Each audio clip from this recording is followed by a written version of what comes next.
Oh, that good. looks nice. Oh, I do like to see a good waveform on screen. Ooh, happiness is a good waveform. Yeah, definitely. And It's all down to resonance in the end. I'll just pour myself another Faustino 7. Oh, dear. I think You should have caught up with me earlier, mate. I was on fine form. Me alone in the wine cellar? What were they thinking? Right, okay, let me just go and make myself a brew as well then, because fucking Bill's already worn my throat out fucking being a cockney in the same room as me. Hold on. Fucking fucking door, I'm a fucking doorman. I'm not a human, I'm a doorman. Fucking children.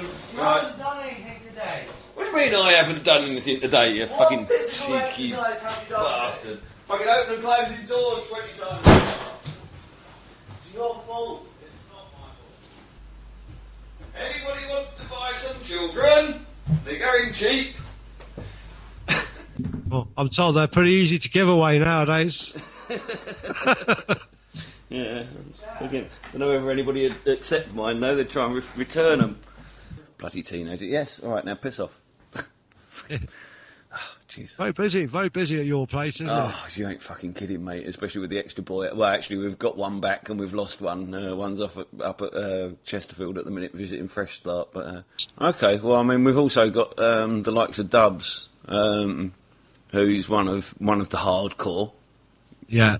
You will hear me making this reference an awful lot in all my shows and everything else because we have become such a formidable force, I think, a force to be reckoned with. Yeah. Basically, this is like the sort of core posters from the TPUC who have completely resisted all of the kind of moves over there, and we've basically all fucking up sticks and moved over to the Freeman League. But we all know each other personally. We've all actually met in person. And this fucking connection, this like sort of physical fucking connection has just made us, just like I say, a force to be reckoned with. Yeah, I think that's I've been and joined up at the Freeman League. I've been and put my details up, but I've only visited once so far because it hasn't rained in Wales for like 3 or 4 weeks, which means I've been out gardening. Yeah. Okay, who are you over there then? Nick M is what it says. Nick M. Oh, right. I don't remember having seen you over there. Fucking hell. I vaguely remember. Yeah, possibly. Because I'm admin there, and it's pretty much my site. Yeah. I mean, it's Dave's site. It's Dave Murphy's site, but Dave is too busy to do anything with it, so he leaves it up to me and Tamara, pretty much. So it's me, Tamara, and Kaz, and Chug and Freshie over there, isn't it? Well, I've seen what's going on, and I mean we're pretty much of the same thought here that the time's come to. In fact, what I want my TNS radio show to be, I want its basic stream as far as it goes to be about community and how to make community work. Yeah. Because I've know a lot of people who've done a lot of different work in that. Some of them are walking communities, some of them are living communities. Loads of different ways of actually getting people back together again and starting to overcome this drift to kind of to solo living, which is it's not a drift. It's actually being driven. People are being driven to live on their own. You know, sort of being driven away from their children, and yeah, no, absolutely. I mean, my formative experiences about all of this really were living as a New Age traveller, and just living in that community of absolute resourcefulness and interreliance, where we were all very independent, all very staunchly independent, but at the end of the day, we knew that our lives depended on each other. That's how things used to be. Yeah, generally, I think. Yeah, absolutely. And the remarkable thing about it was that you didn't get, you know what I mean? You got monogamy was default. Yeah, simply not by any societal pressure, not by any. Well, yeah, obviously by societal pressure, but not by any kind of preset fucking rules or you know what I mean. Any sort of tacit agreement amongst people. It was just simply necessary. Monogamy was necessary, you know what I mean? You just simply couldn't live in a small, isolated community entirely reliant on each other and be fucking bed hopping all the time. No, and actually, that's true anyway. And the results of not recognising that it is necessary do result in frequent and repeated catastrophe. Yeah. Yeah, absolutely. I mean, that was the most alarming thing, was what I saw as being the most, the most advanced societal experiment of our day was essentially legislated out of existence with the bloody Public Order Act. Yes, indeed. Yes. Well, I mean, the thing is that the Public Order Act obviously came as a lot of a surprise to a lot of people, but having been down at Stonehenge on the day when they took it apart, and having been up to Bratton Hill as well after that, we could see that sort of coming, couldn't we? Yeah. Yeah, they had their numbers covered up, and they were dragging people out the broken windows of buses. Oh, what, the Beanfield? Yeah. Oh, mate, just breaking things up, and yeah, I moved on the road just after the Beanfield. I was travelling with some of the early convoy just after the Beanfield, and we had the battle bus as the front bus of our convoy was one of the buses that had been twatted in the Beanfield, and it had been armoured. It had all the windows took out of it, not the one. There were many left in it anyway after the Beanfield, but it had been armoured. All the windows had been replaced with iron bars, and it used to be filled with brew crew for the for the convoy journeys, and would be put at the front as like a suicide jockey. So if they ever thought of barricading the road or anything like that, these fucking head cases on the battle bus just would have took them on, you know what I mean? They were fucking lunatics, but they didn't give a fuck, so... Well, the thing is, it's already been shown that neither did the other side. Yeah, no, in all fairness, I mean, again, the traveller, the very word traveller's got the kind of slide response associated with it as a result of those days. Yeah. But people forget that there was, there was as much going on the other side, as it were. Yeah. That was. I mean, I had the misfortune as well to be on the road through the sort of targeted heroin flooding. You know what I mean? When the whole traveller scene was flooded with fucking heroin, cheap heroin.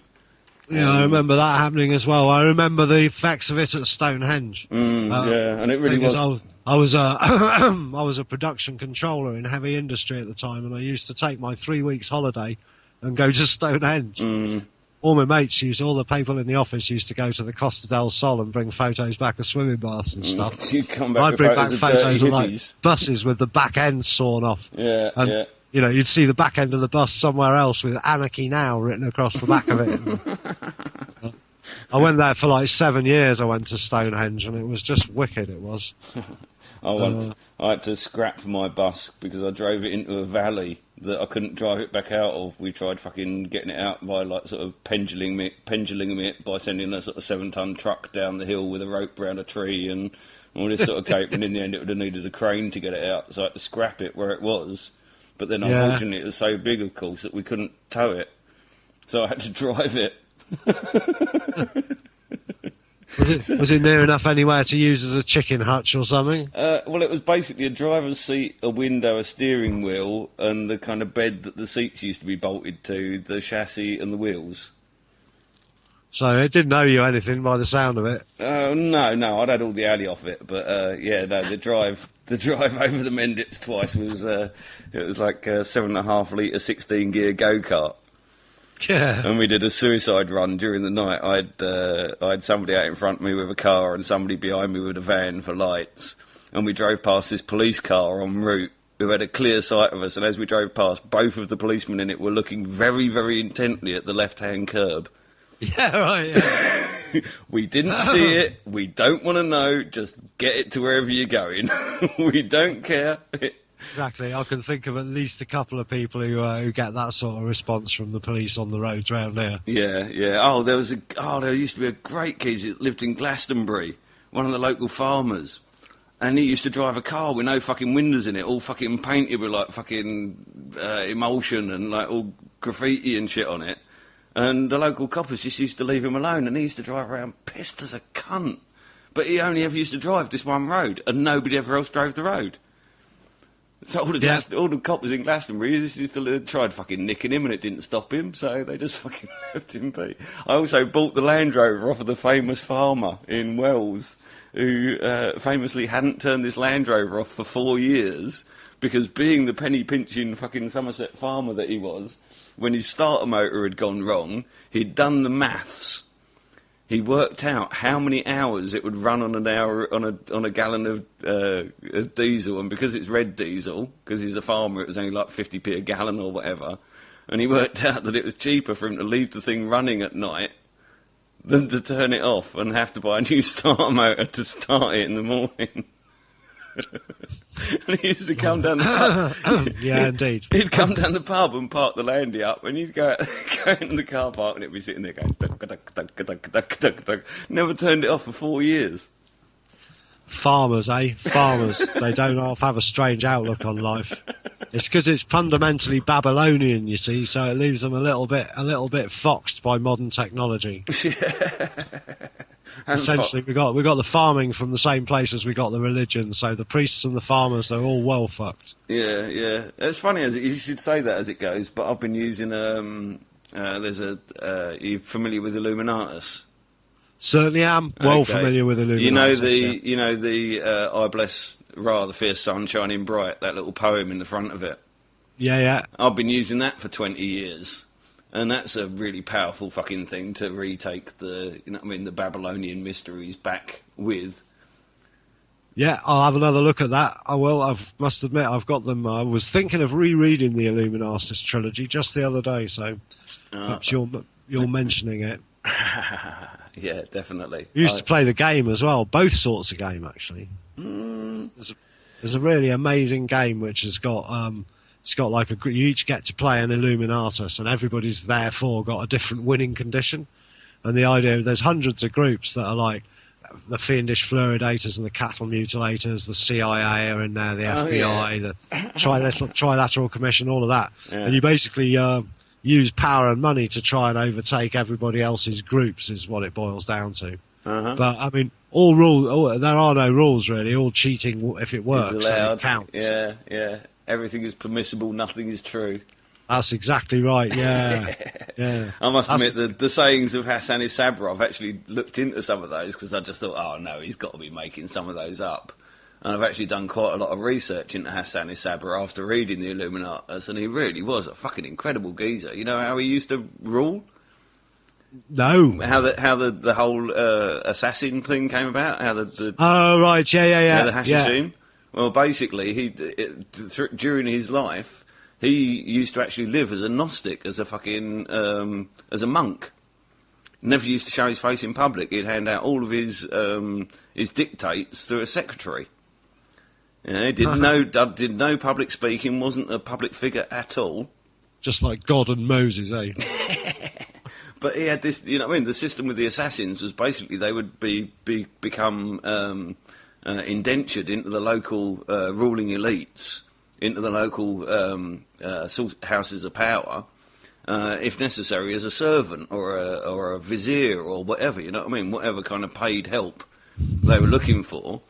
And old Hassan would get one of his Hashashin in somewhere in the building, and they'd be in the corridors of power, and basically would just act as a sleeper cell, go completely unnoticed, even work in the favour of the foreign power, yeah, as you know what I mean, as by way of a vizier. Now, if that foreign power should happen to mention in passing that they were planning anything against old Hassan, the next thing they'd know is they'd wake up dead with a fucking bejeweled dagger left in the pillowcase as the kind of calling card of the Hashashin.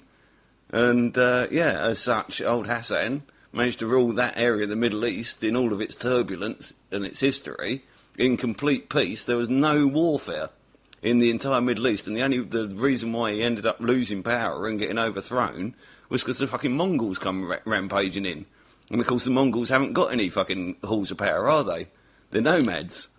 Yeah, it's true, yeah. Well, it's always the tribes from the north what do for you. Sometimes it's the tribe from the east.